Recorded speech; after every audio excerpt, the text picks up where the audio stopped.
All right, y'all. So we here. I'm doing the RICOMA Revel DTF printer review part 2 right here. Hopefully y'all checked out the first one. This took a little bit of while, but it's actually good because I had a little time to keep on messing with it. So we're gonna go over a couple things. I'm actually gonna grab the camera. No edits, no none of that. I don't got no fancy intros, outros, none of that. I'm not paid by any sponsors or none of that. I'm just giving y'all some info, what I think about running this printer, and hopefully give y'all some more content as I go forward. So I'm gonna grab the camera, walk y'all through a couple things that I like, don't like, whatever. We'll get into that. I'm going to talk about the software that I brought up in the last video. We'll explain that. So yeah, let's do a quick walkthrough. So here we are, right? The printer is not on right now. This is just running off. One thing I want to point out: this is not all connected together. This is not all connected together. All right. So everything comes boxed separately. You have to put this together. As you can see here, this heating equipment is literally positioned in front of the printer. It is not connected at all. If you can see that. The reason I'm saying that, I'm about to bring this point up for a second. All right, I'm just giving y'all a quick tour. We all right. We all right. We almost had a little trip and fall. We all right. Giving y'all a quick little understanding though. So this from front to back. The problem, my biggest problem with this is that you have to watch this. It's like an assembly line, and you got to watch everything from right here.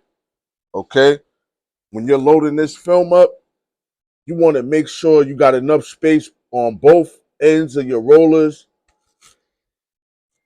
Okay, so when it's going through, what I mean is you want about an even amount of film on both ends of the rollers. If y'all can see that, you want about an even amount of film. I hate using these guiders right here. The problem is, I don't know if y'all can see that. The problem is that these guiders, they sometimes lift up. Like right now, it's a little bit up, but it's not too much. You want to make sure those are down.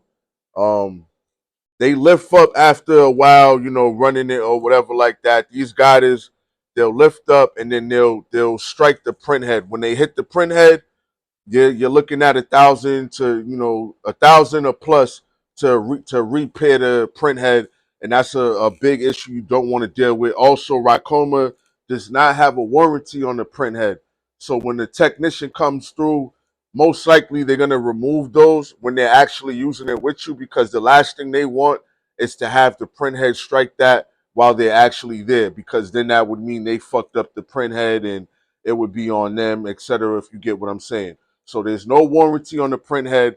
So using these guiders, you want to be very, very careful and watch them and make sure you're making sure they're down. If you don't use them, the paper starts to bunch up like this, and if it does the slightest bunch or curl up, whatever you want to determine is, if it does the slightest lift up, it'll start striking the print head, and you'll start getting these bad marks all over the film. And I'm talking about the slightest lift up. This does not want to lift up at all.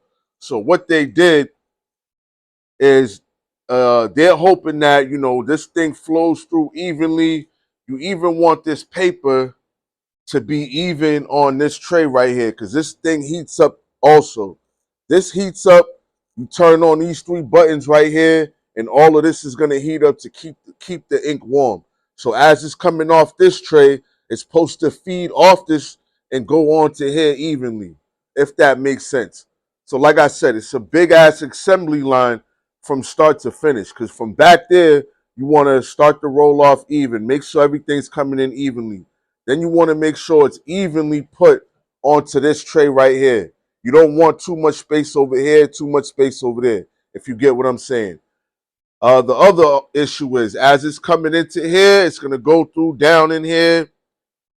This is never going to be even with up here, because this is something that I can't even really explain. It's something that if you own one of these, you'll get it. But depending on where you put the film over here, and depending on where you want this to be centered, this probably won't be too centered. So You'll just let it run through this belt right here. All the buttons control this whole heater, belt, and everything.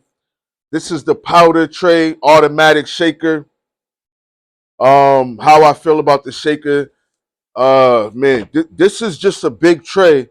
And you turn on the button over here, the powder manual button, and something vibrates down here to make it kind of vibrate. So then the powder's supposed to fall through this little mesh here, if you can see that. But what you need to do is you're gonna have to go through about 2-3 cycles so that the powder could kind of sift itself and get finer and finer, and then that's when it works at its best.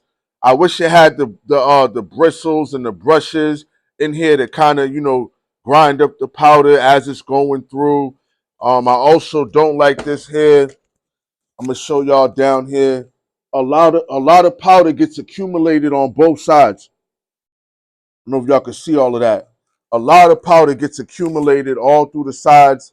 So you're gonna lose out on powder. We'll get into the tray right here. This is probably one of the things that I'm just like, I don't even know I don't get what the fuck happened on this. So I feel like the machine was done and then they forgot, you know what I mean? They was like, oh shit, we forgot to add the tray. So then they just threw this here. This lever is supposed to hold up. As you can see, it barely holds up. You're supposed to, like, I don't know, but any little thing makes this thing drop. So it's a long steel tray. As you can see, I can't really do it. I'm gonna try to pull this out for you guys so y'all can see it. So there's a long steel tray that's supposed to collect the powder. Um, We pull this all the way out so y'all see. Powder ends up all over the sides. I usually vacuum and clean once a day at night to get the powder off the floor. It's just inevitable. This shit's gonna happen. It is what it is. This is a pretty heavy tray. It's not a light tray. I mean, this thing could have been a lot lighter. This lever here could have been done. I mean, I don't know. It's just certain things like that I don't get. Up here, when the technician comes by, they're gonna have these light indicators at the top. The light indicators are supposed to tell you when the inks are low. Unfortunately, on the second day of installing mines, all of them fell inside. And then I called RICOMA, but they told me that they was put on by tape. So to buy some more tape and put it on. But then I figured, well, we'll just keep having the same problem. So I just don't care to use them. Shit like that though, when you got a $28,000 excuse my voice, $28,000 machine, and you can't get just things put together properly like that, it kind of makes you go, what the fuck, you know what I mean? So yeah, excuse my French, but I'm just keeping it real with you guys. This is just what I gotta do. Let me lift this up, show y'all this too. The technician never showed us this or went over this, but this is very important. Very important. You want to read this and make sure you're doing this. Um, One of the things I did notice is the tri-monthly, changing the dampers tri-monthly. They did not go over that. They don't tell you that in the videos. In the videos, they just tell you low maintenance and high productivity. That's what they tell you. But there's a lot of maintenance behind this. When you start the machine, you're gonna clean it before you end the day and you power the machine down. You want to clean it every time. All right. Right here, nozzle test after powering on, before powering off. Like I said, maintenance. Please maintain the machine once a week. Clean the dust. Lubricate the guide rail. Shout out to my guy Jack. He's a part of this Revel group I'm on in our Facebook. But he recommended the grease that we need. I think it's a lithium grease that I just ordered. Should be coming today.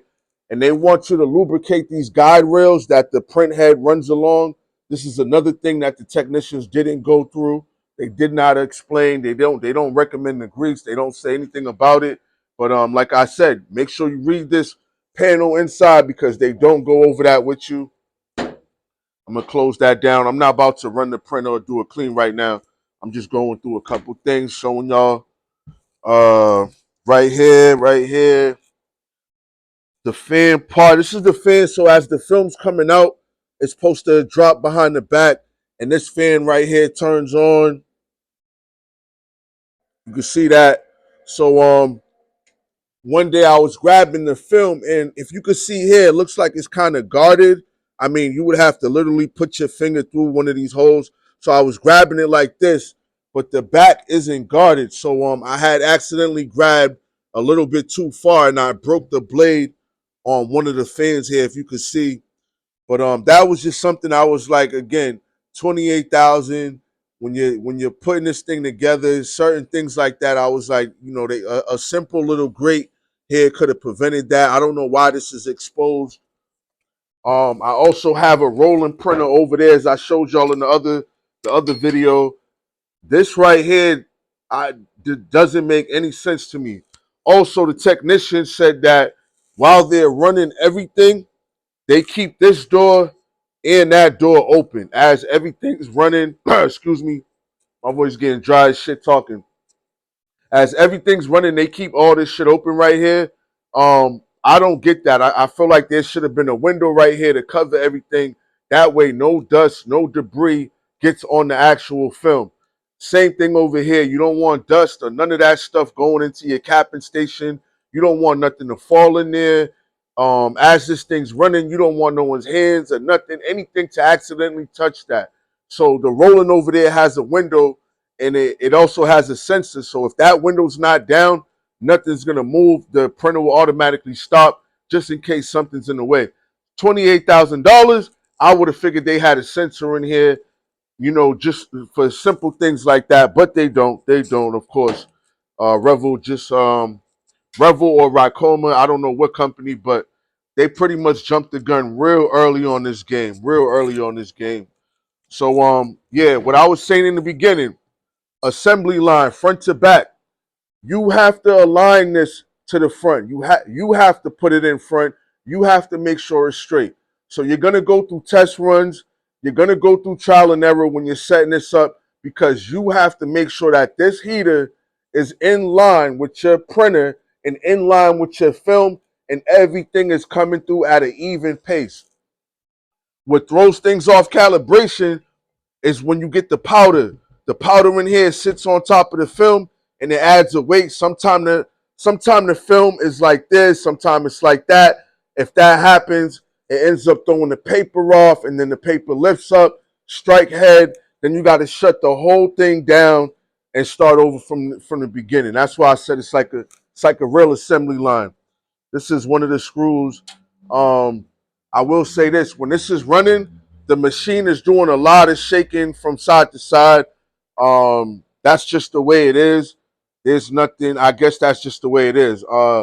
So I'm not sure where this bolt came out of. I had three, but this is the last one that I can't find where this one goes. So yeah, when you get the machine and they put it together, I highly advise y'all to go over every last screw. Make sure it's tightened. Make sure it's put in correctly, because they're learning literally at the same pace as we are. We're learning at a faster pace because we're actually using it. In the video, they're running these printers. Um, Olivia's pre-setting up the artwork for them, so that way all they got to do is go on the laptop and set up the software. Let me show y'all that. That's the last part we got to get into. Sorry, y'all. Open this up for y'all real quick. This is the last thing I'm gonna go over. So remember, I told y'all, my Roland has one software. You bring the software from your computer, you bring it into your laptop, you upload it to one software, you do your setup, and then you run print. Unfortunately, with RICOMA, you're gonna have to deal with three softwares. FX, PM, and then your Print XP. And what I mean by that is you're gonna go from your regular desktop, wherever you got the artwork at, set it up in Adobe. You're gonna bring it over here. You're gonna have to upload it into FX, save it, upload what you just saved into PM, right? Save that, and then upload what you just saved into PM into the Print XP. And then that's where you're gonna finally set it up and press print. Mind you, all of these files take up a lot of space. These bitmap files, these TIFF files that I never really used a lot of these. Real old school program. Let me pull this shit up too. Let me just show y'all. Let me just show y'all real quick what I was complaining about. the program being real old looking, real old fucking software. I feel like this is from the 1990s, maybe 2000s. Let me pull this up. Like I said, 1991. It says it right there, 1991. This is old, real old software. Like right here, the floppy disk images. This is what I don't get. We're in 2023, $28,000 printer, so they claim, but you get software with floppy disk on it. If you upload any artwork here, it won't show in real color or HD or any of that. It shows like in a pixel bitmap type of thing. Let me see if I can pull this up. Like right here. So yeah, this is after you save something here. But like I said, these is all old icons again. Floppy disk. I don't man, this is crazy. This is that's where they really got me upset because 28,000 when 2023 RICOMA is supposed to be this big, nice company with all this high-end technology and all this stuff. But I don't know. In my opinion, this is a no-go for me. I wish I could return it. Unfortunately, I can't. When you lease one of these things, you're locked in. So make sure you do your homework. I jumped on it because it was the 0% interest, and I figured Rycoma had a real strong name. They've been out in the game for a while. They was promising 2-day on-site training. They was promising all this tech support. All this stuff went out the window as soon as I signed off and took this machine into my building. Everything just went down the drain. Luckily, I'm in this group and I'm full of people that's learning and with a lot of other supporters in there that's teaching each other things, and we're all learning from each other. Without them, I would not even be able to show you all how to turn this thing on. This thing has been giving me a headache from the gate. Yeah, so overall, I love what DTF printers can do. Overall, I just wish I had one from this year with a better software, better capability, a better put together. You know what I mean? I wish Rod didn't jump in this so early and sell us these things, man, because this is in my opinion, this is fraud, man. This is not what you guys are saying in the video. I wish you guys really stood on what you guys say you guys are gonna do, but you didn't. So I hope you all watch this video before you buy one like I did. Yeah, it is what it is now, so I'm stuck with it. I got to do the most I can with it and try to get my money's worth, I guess. But yeah, that's it, y'all. So here, catch the truck. Hope y'all like the video. Like I said, we ain't got no fancy intros, outros, none of that. Just do what y'all do. Hope y'all learned something about this. If you got any questions, comments, drop them below. I'm gonna try to do some more content about DTF printing in general. And yeah, stay tuned. Let's go.